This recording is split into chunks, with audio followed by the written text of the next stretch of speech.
참 좋으신 예수 그리스도의 은혜가 오늘 주님을 찬양하는 복길교회의 가족분들과 함께 하시기를 기원합니다. 성경에 등장하는 바울의 편지는 몇 편의 목회 서신을 제외하고는 다 교회들에게 보내는 편지입니다. 이 바울의 편지를 읽다 보면 바울이 생각하는 건강한 교회가 어떤 교회인지를 우리들이 얼핏 단편적으로나마 볼 수 있습니다. 오늘 읽은 본문도 바울이 생각하는 건강한 교회의 모습을 표현하고 있다고 할 수 있겠습니다. 본문을 통해서 건강한 교회란 어떤 교회인지를 생각해보고 또 복길교회도 바울이 생각하는 힘있는 교회, 건강한 교회, 하나님의 말씀에 온전하게 순종하는 교회로 거듭날 수 있기를 바랍니다. 고린도 전서와 고린도 후서는 바울이 고린도 교회에 보낸 편지입니다. 고린도 교회에는 당시에 여러 가지 문제가 있었습니다. 이 문제를 해결하기 위해서 바울이 편지를 써서 보낸 겁니다. 당시 고린도 교회가 가지고 있던 문제 중에 가장 큰 문제라고 하면 당파를 짓는 것이라고 말할 수 있습니다. 고린도 교회 안에는 바울파, 아볼로파, 게바파, 그리스도파로 나누어져서 서로 다투고 있었던 겁니다.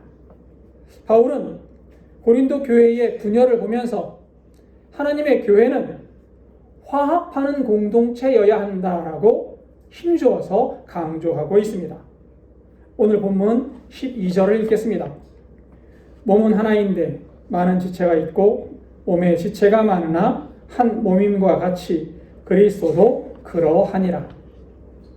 본문에서 그리스도도 그러하다라고 말할 때 이 그리스도는 예수님을 이야기하는 것이 아닙니다. 하나님의 교회를 가리키고 있습니다. 그러니까 하나님의 교회도 그러하다라는 거예요. 그럼 하나님의 교회가 어떻다는 거지요? 바울은 사람의 몸을 비유로 해서 교회를 설명합니다. 우리의 몸은 하나입니다. 김동희 목사가 한 명이잖아요. 그렇죠? 제가 2명 되나요? 저는 한 명입니다.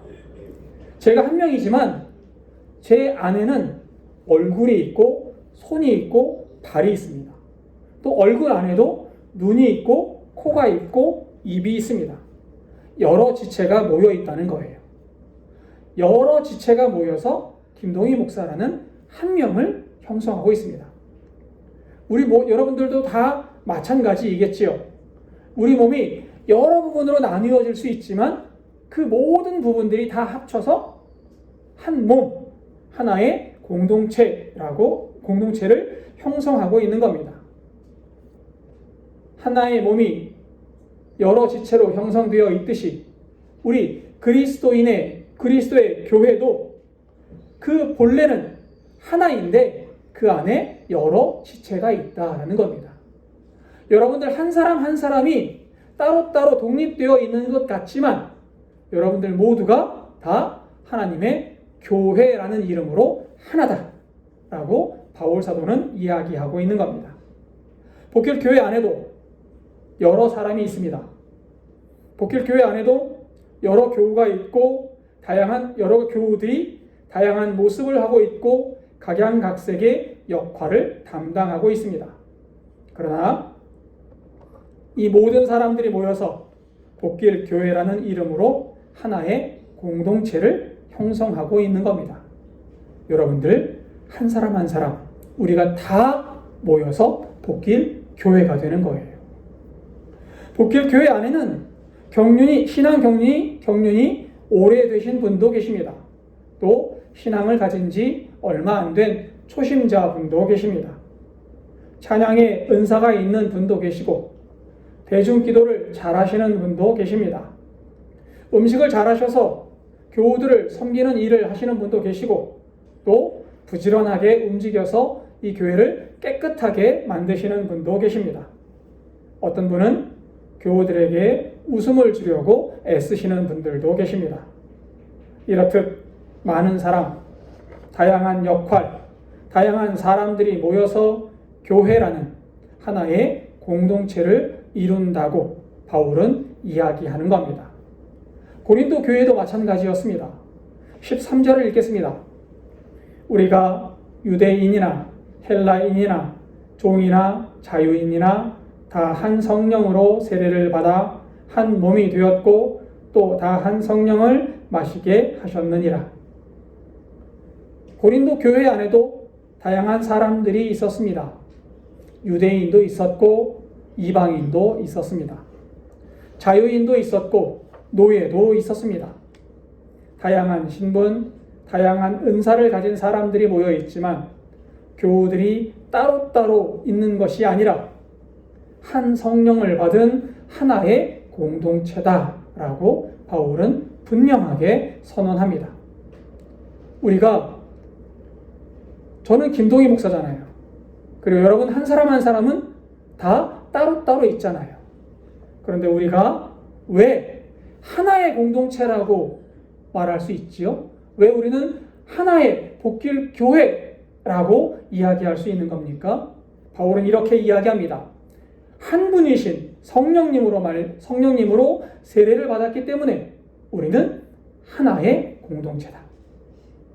한 분이신 성령님으로 세례를 받았으니 우리는 따로 동떨어진 존재가 아니라 복길 교회라는 이름으로 불리는 존재가 되었다라는 겁니다.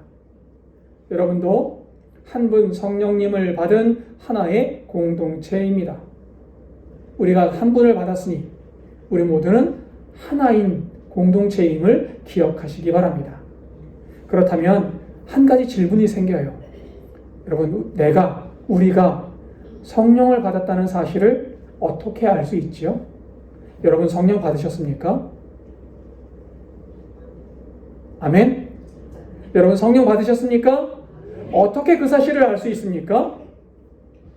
여러분이 성령님을 받았다는 증거는 여러분이 예수 그리스도를 나의 구주로 고백한다는 사실에서 알 수 있습니다. 고린도전서 12장 3절은 이렇게 이야기합니다. 또 성령으로 아니하고는 누구든지 예수를 주시라 할 수 없느니라. 성령으로 하지 않고는 예수님을 나의 구주라고 고백할 수 있는 사람이 없다는 거예요. 뒤집어 보면 이런 겁니다. 내가 예수님을 나의 구주로 고백하는 것은 내가 성령님을 받았다는 증거다라는 거예요. 바울은 예수님을 주님이라고 고백하는 사람마다 성령을 받은 사람이라고 말합니다.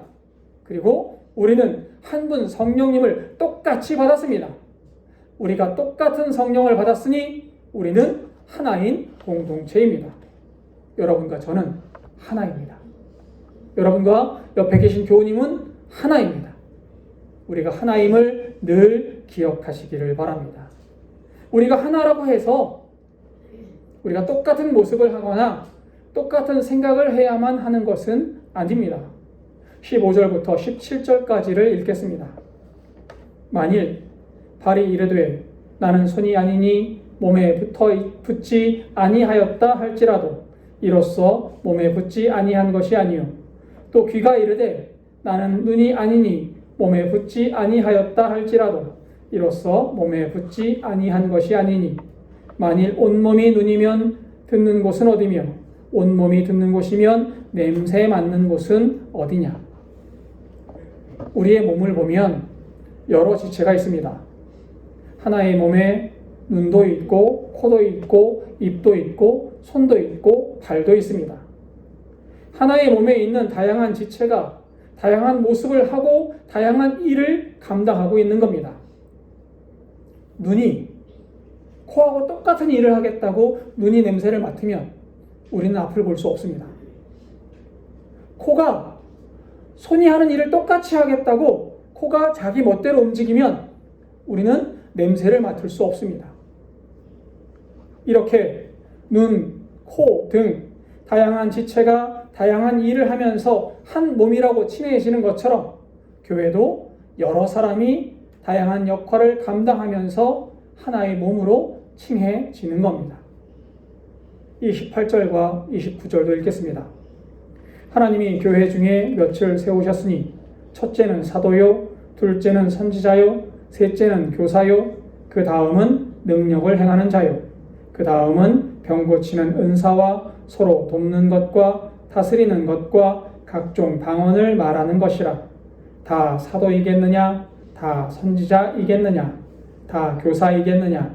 다 능력을 행하는 자이겠느냐? 교회 안에는 목사가 있고 교사가 있고 찬양을 인도하는 사람도 있습니다. 청소하는 사람도 있고 식사를 준비하는 사람도 있습니다. 다양한 능력의 사람들이 다양한 역할을 감당하는 겁니다. 성경은 이 모든 능력과 역할을 은사라고 소개하고 있습니다. 병 고치는 은사, 방언하는 은사, 서로 돕는 은사, 그리고 다스리는 은사. 모든 것이 다 은사라는 거예요. 그렇다면 은사가 뭐지요? 여러분, 은사가 뭡니까? 은사라는 말은 한문입니다. 은혜 은자에 주실 사자를 씁니다. 그래서 하나님께서 주신 선물이라는 뜻이에요. 이 말이 무엇을 내포합니까? 우리가 가지고 있는 재능, 우리가 가지고 있는 능력, 그것이 당연하게 내가 가진 것이 아니다라는 겁니다. 내가 노력해서 얻게 되는 것이나 아니면 내가 잘나서 얻은 것이 아니라는 거예요. 우리가 가진 재능, 우리가 가진 능력은 하나님께서 은혜로 주신 선물이라고 바울 사도는 선언하고 있는 겁니다. 여러분, 여러분이 가진 모든 것 하나님께서 은혜로 주셨음을 기억하시기 바랍니다. 하나님께서 은혜로 주셨으니 하나님의 뜻에 합당하게 사용해야만 합니다. 그렇다면 하나님께서 우리에게 은사를 주신 이유가 무엇입니까? 하나님께서 우리에게 은사를 주신 이유는 하나님을 섬기게 하려고, 또 복음을 전하게 하시려고 하나님은 우리에게 은사를 주신 겁니다. 교회는 다양한 은사를 받은 사람들이 하나의 목적, 하나님을 섬기고 복음을 전하는 목적을 감당하는 공동체라고 이야기할 수 있을 겁니다. 이렇듯 하나의 목적을 위해 모였으니 우리는 하나의 공동체라는 거예요. 여러분, 교회는 내가 잘났다고 앞에 나서는 곳이 아님을 기억하시기 바랍니다. 교회는 하나의 목적을 위해서 모인 공동체예요. 그 하나의 목적이 뭐지요? 하나님을 섬기는 일입니다. 복음을 전하는 일입니다. 하나님의 뜻에 순종하는 일입니다. 이 단 하나의 목적, 하나님을 섬기는 일에 우리의 모든 것들을 다 내어 놓을 수 있어야만 합니다. 그래서 우리는 하나의 공동체라고 말할 수 있는 거예요. 하나의 목적을 위해서 모인 하나의 공동체인 겁니다. 교회는 어떤 능력이 있는지, 어떤 은사를 받았는지가 중요한 것이 아닙니다. 내가 받은 은사, 내가 받은 능력으로 하나님을 섬기고 있는지, 섬기고 있지 못한지가 가장 중요한 일인 것입니다. 복길교회 교우 여러분, 하나님께 받은 은사로 여러분은 하나님을 섬기고 계십니까? 하나님께서 받은 은사를 하나님을 위해 사용하고 계십니까? 교회 안에는 목사가 필요합니다. 그렇다고 모든 사람이 목사일 필요는 없습니다. 모두가 목사여도 안 되겠지요. 교회 안에는 찬양 사역자가 필요합니다. 그렇다고 모든 사람이 찬양 사역자일 필요도 없습니다. 다양한 은사와 소명을 받은 사람들이 다양한 모습으로 하나님을 섬길 때 교회는 하나가 될 수 있고 교회다워질 수 있는 겁니다. 21절도 읽겠습니다. 눈이 손들어 내가 너를 쓸 데가 없다 하거나 또한 머리가 발들어 내가 너를 쓸 데가 없다 하지 못하리라. 쓸 데가 없다라는 말을 원어 성경에서 보면 나는 내가 필요하지 않다라는 뜻이에요. 이게 무슨 뜻입니까? 우리 몸의 각 지체가, 우리 몸을 생각해 보시기 바랍니다. 우리 몸의 각 지체가 다른 지체에게 나는 내가 필요 없어 라고 말하지 않는다는 거예요. 눈이 코더러 나는 내가 필요 없어 라고 말하지 않습니다. 손이 입더러 나는 내가 필요 없어 라고 하지 않습니다. 우리의 몸은 서로 다른 역할들을 감당하고 있지만 서로를 존중하고 서로의 존재를 귀하게 여기고 있습니다. 마찬가지로 복길교회도 누구 한 사람만으로 이루어지지 않습니다. 우리 모두가 하나의 공동체로 모였으니 서로를 존중하고 서로를 귀하게 여겨야만 하는 겁니다. 복길교회는 김동희 목사 한 사람으로 이루어진 것이 아닙니다. 만약 김동희 목사 한 사람만 복길교회에 있다면 저는 하나님의 사명을 감당하지 못할 겁니다. 여러분이 계시기 때문에 제가 사명을 감당할 수 있는 겁니다. 마찬가지로 여러분도 마찬가지입니다. 제가 여러분과 함께 있기에 말씀이 깊어지고 주님을 향해 한 걸음 더 나아갈 수 있다고 믿습니다. 마찬가지로 옆에 계신 분이 우리 교우가 함께 예배를 드리기에 우리는 주님의 사명을 더 잘 감당할 수 있는 겁니다. 이렇게 서로를 존중하고 서로를 귀하게 여길 때 우리는 하나님께서 맡기신 사명을 더 잘 감당하는 건강한 교회가 될 수 있을 겁니다. 그래서 바울 사도는 이렇게 이야기합니다. 22절과 23절입니다. 그뿐 아니라 더 약하게 보이는 몸의 지체가 도리어 요긴하고 우리가 몸에 덜 귀히 여기는 그것들을 더욱 귀한 것들로 입혀주며 우리의 아름답지 못한 지체는 더욱 아름다운 것을 얻느니라. 그런즉 누군가가 약해 보인다고 그 사람을 업신여길 수 없다는 거예요. 누군가가 빈해 보인다고 그 사람을 업신여기지 말라는 겁니다. 사람의 눈에 약해 보인다고, 사람의 눈에 없어 보인다고, 사람의 눈에 능력이 없어 보인다고 아무것도 할 수 없는 것이 아님을 바울 사도는 이야기합니다. 고린도전서 1장 27절과 28절은 이렇게 이야기합니다. 그러나 하나님께서 세상에 미련한 것들을 택하사 지혜 있는 자들을 부끄럽게 하려 하시고 세상에 약한 것들을 택하사 강한 것들을 부끄럽게 하려 하시며 하나님께서 세상에 천한 것들과 멸시받는 것들과 없는 것들을 택하사 있는 것들을 폐하려 하시나니 사람의 시선에 약하고 능력이 없어 보이는 사람도 하나님께서 사용하시면 하나님께서 함께 하시면 힘이 세고 능력이 많아 보이는 사람을 부끄럽게 할 수 있다라고 바울 사도는 선언합니다. 그러니 교회 안의 모든 사람은 서로를 귀하게 여기고 존중해야만 합니다. 하나님께서 귀하게 여기시고 하나님께서 귀하게 쓰시기 때문입니다.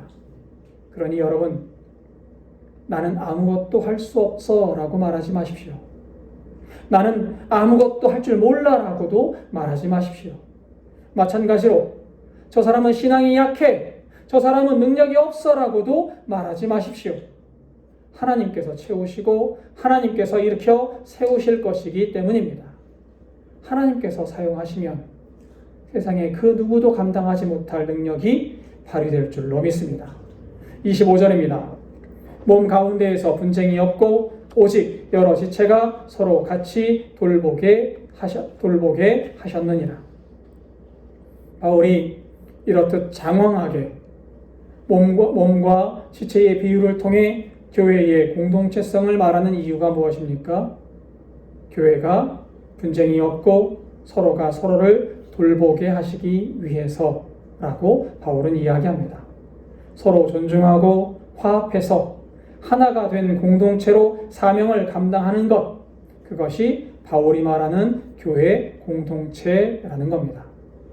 복길교회가 서로 존중하는 공동체이기를 바랍니다. 복길교회가 하나 된 공동체로 사명을 감당할 수 있기를 바랍니다. 26절도 읽겠습니다. 만일 한 지체가 고통을 받으면 모든 지체가 함께 고통을 받고 한 지체가 영광을 얻으면 모든 지체가 함께 즐거워하느니라. 우리가 서로 존중하고 서로를 귀하게 여기면 어떤 일이 이 복길 교회 안에서 벌어집니까? 어떤 현상이 벌어질까요? 옆에 계신 교우가 울고 있으면 내 눈에서 눈물이 날 겁니다. 옆에 계신 교우가 아파하고 있으면 내가 그 아픔을 함께 느낄 수 있을 겁니다. 여러분, 길을 가다가 돌뿌리에 발이 부딪히면 어떻지요? 발이 아프지요? 그런데 돌뿌리에 발이 부딪혔다고 발만 아파하는 것이 아닙니다. 입으로 비명소리가 질러집니다. 아픈 것은 발인데 입도 같이 아파하는 거예요. 여러분, 머리에 무엇인가가 떨어지면 손이 자연스럽게 위로 올라갑니다. 왜 그렇지요? 손이 내가 아픈 것을 감수하면서 머리를 보호하려고 하기 때문입니다. 이렇듯 우리가 하나의 공동체, 서로를 귀하게 여기는 공동체라는 것은 옆에 이웃이 아파하는 것을 함께 아파하고 이웃의 눈물을 함께 흘리고 이웃이 괴로워할 때 나도 함께 괴로워할 수 있는 것, 그것을 하나인 공동체, 귀하게 여기는 공동체라고 바울이 이야기하는 거예요. 제2차 세계대전 당시 독일 루터교 목사였던 마르틴 뉘밀러 목사님은 나치가 횡포를 부릴 때 침묵하고 있던 사람들을 향해 이런 연설을 합니다. 나치가 사회주의자를 덮쳤을 때 나는 침묵했다. 나는 사회주의자가 아니었기 때문이다. 그 다음에 나치가 노동조합원을 가두었을 때 나는 침묵했다. 나는 노동조합원이 아니었기 때문이다. 그 다음 나치가 유대인을 덮쳤을 때 나는 침묵했다. 나는 유대인이 아니었기 때문이다. 이후에 그들이 나를 덮쳤을 때 나를 위해 말해줄 사람이 아무도 남아있지 않았다. 무섭지요? 저는 이 연설을 이렇게 읽었습니다. 옆에 교우의 아픔을 함께하지 않았더니 나의 아픔을 함께하는 이웃이 없더라. 이웃의 슬픔에 함께 눈물 흘리지 않았더니 내 눈물에 공감하는 사람이 아무도 없더라 라고 말합니다. 이웃의 아픔을 함께 아파하고 이웃의 고통을 함께 슬퍼할 때 우리는 진정한 교회, 진정한 공동체가 될 수 있는 겁니다. 27절도 읽겠습니다. 너희는 그리스도의 몸이요 지체의 각 부분이라. 너희는 그리스도의 몸이라는 말은 예수 그리스도로 말미암아 우리의 정체성이 확립된다는 말입니다. 이 말이 무슨 뜻이지요? 우리는 예수 그리스도를 믿어야 하고 예수 그리스도를 닮아가야 한다라는 말이에요. 예수님은 저 높은 하늘 보좌를 버리시고 이 땅에 내려오신 분입니다. 이 땅에 내려오셔서도 낮은 곳, 더 낮은 곳으로 내려가셔서 사람들의 조롱을 받으셨고 죄수의 몸이 되셨고 나무에 매달려 돌아가셨습니다. 채찍에 맞으셨고 사람들의 손가락질을 당하셨습니다. 왜 예수님은 하늘 보좌를 버리셨습니까? 왜 예수님은 낮은 곳으로 더 낮은 곳으로 내려오셨습니까? 왜 그랬습니까? 나를 사랑하셨기 때문입니다. 나를 사랑하셔서 나를 살리기 위해 낮은 곳으로 오셨고 조롱을 당하셨고 고통을 당하셨고 죽임을 당하셨습니다. 예수님께서 이렇게 낮은 곳에서 나를 위해 고난당하시고 죽임당하셨던 것처럼 나도 예수님의 마음을 본받아야 하고 나를 사랑하신 예수님의 사랑을 닮아가야만 합니다. 서로를 사랑해야 하고 서로를 섬길 수 있어야 한다라는 거예요. 31절도 읽겠습니다. 너희는 더욱 큰 은사를 사모하라. 내가 또한 가장 좋은 길을 너희에게 보이리라. 예수님은 우리에게 은사를 주셨습니다. 찬양의 은사, 말씀 선포의 은사, 말씀을 듣고 이해하는 은사, 섬기는 은사, 봉사하는 은사, 많은 은사를 우리에게 주셨지요. 그러나 바울은 하나님께서 주시는 은사 중에 가장 좋은 은사가 무엇인지를 알려주겠다고 말합니다. 여러분, 가장 좋은 은사가 무엇입니까? 하나님께서 주시는 가장 좋은 은사가 뭐지요? 바울이 말하는 가장 좋은 은사는 13장의 이야기에 등장합니다. 고린도전서 13장 13절에서 바울은 이렇게 이야기합니다. 그런즉 믿음, 소망, 사랑 이 세 가지는 항상 있을 것인데 그 중에 제일은 사랑이라. 바울이 말하는 가장 좋은 은사는 사랑입니다. 왜 사랑이 가장 좋은 은사입니까? 왜 사랑이 찬양의 은사, 말씀 선포의 은사보다 더 좋은 은사, 가장 좋은 은사라고 칭해질 수 있지요? 사랑은 주는 사람이 더 큰 행복을 누리게 하기 때문입니다. 주는 사람이 행복한 것이 사랑이에요. 전라북도 완주군에 보면 지역 주민들이 함께 만든 에버팜 협동조합이라는 것이 있습니다. 이 공동체는 처음에 소외된 이웃들을 돕기 위해서 시작된 작은 모임이었습니다. 주민들은 노인, 장애인, 아동 등 돌봄이 필요한 이웃들을 위해서 텃밭을 가꾸고 수확한 농작물로 요리 활동을 하면서 치유 농업 프로그램을 운영했습니다. 그런데 시간이 지날수록 놀라운 일이 일어났습니다. 처음에는 내가 저 사람을 돕기 위해서 일을 했는데 시간이 지날수록 일을 하는 내가, 도와주려고 했던 내가 더 치유되고 채워지고 있다는 사실을 깨닫기 시작한 겁니다. 혼자 지내면서 우울했던 어르신이 텃밭에서 일하면서 활력을 되찾습니다. 돌봄을 받던 아이들이 웃음을 되찾았습니다. 봉사하는 주민들 역시 이웃을 돌보면서 내 삶이 더 풍성해졌다고 고백합니다. 에버팜 협동조합에 참여한 어느 참여자는 이렇게 말합니다. 우리는 처음에 누군가를 돕는다고 생각했습니다. 시간이 지나면서 정작 도움을 받는 것은 나 자신임을 알았습니다. 우리 마음이 먼저 치유되고 있었던 겁니다. 이웃을 위해 흘린 땀이 결국 나를 살리고 있었던 겁니다. 라고 말입니다. 이 프로그램은 단순한 봉사를 넘어서 이웃을 위해 흘린 사랑이 공동체 전체를 채우는 선순환을 만들어내고 있음을 우리들에게 보여주고 있습니다.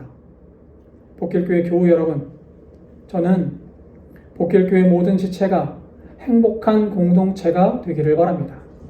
여러분 모두가 행복하기를 바랍니다. 행복한 공동체가 되기 위해서 우리가 하나인 공동체가 되기를 바랍니다. 겉모습은 서로 달라도, 받은 은사가 모두 달라도 서로가 서로를 위하고 서로가 서로를 존중하는 공동체가 되기를 바라고 진심으로 기원합니다. 여러분 옆에 눈물을 흘리는 이웃이 있습니까? 함께 눈물을 흘리십시오. 여러분 옆에 아파하는 이웃이 있습니까? 함께 아파하시기를 바랍니다. 오늘 내가 먼저 손 내밀어야 하는 사람이 누구인지를 마음에 떠올리시고 먼저 손 내미시는 복길교회 교우님들 되시기를 바랍니다. 이렇게 모든 교우가 하나 되고 서로를 보듬어 준다면 복길교회는 건강한 교회, 힘있는 교회, 하나된 교회, 하나님의 사명이 이루어지는 교회가 될 줄로 믿습니다. 기도하겠습니다.